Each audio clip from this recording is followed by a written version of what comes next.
So there we go. I just come out to put some more water in the bird bath, and there was ice.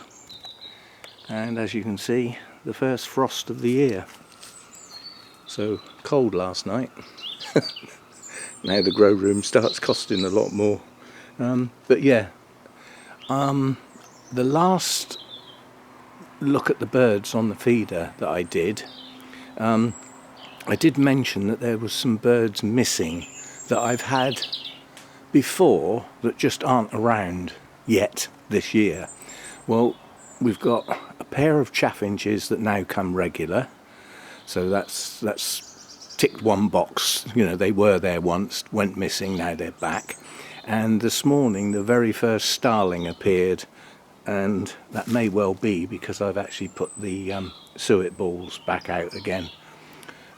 So at least one starling is now around, and although I couldn't possibly film it because they are nippy little numbers, there was a goldcrest, and it moved through.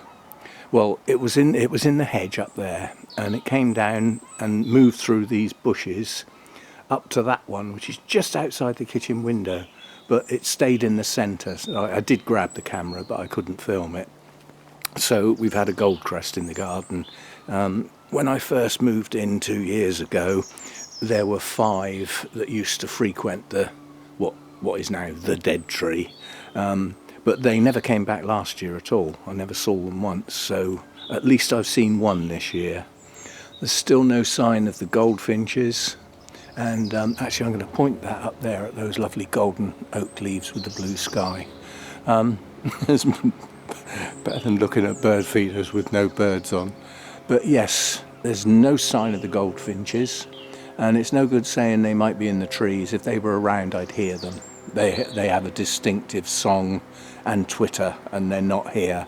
Greenfinches, I've only ever had a couple, and just an odd visit, so they're not around. They've become quite rare actually in the south of England. But with the cold weather, maybe it'll drive the birds out of the countryside back into the gardens looking for food. Yeah, what we need now is a really, really bad windy storm to get all them leaves off that tree, and then I can sweep up.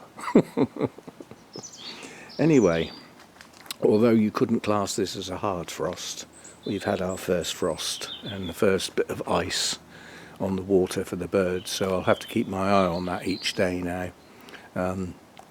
Supposed to be a frost again tomorrow, and then it gets warmer again, and then we'll see what happens after that. So yeah, definitely colder this morning. The heater in the grow room is on during the day. It's about 10 o'clock in the morning now, and the heater's been on all morning, whereas normally it, you know, so far this year we've only had a couple of heaters on, you know, heating sessions in the night, certainly not during the day. So it's where everything starts getting expensive now when it gets cold. Oh well, there we go. Just thought I'd show you that.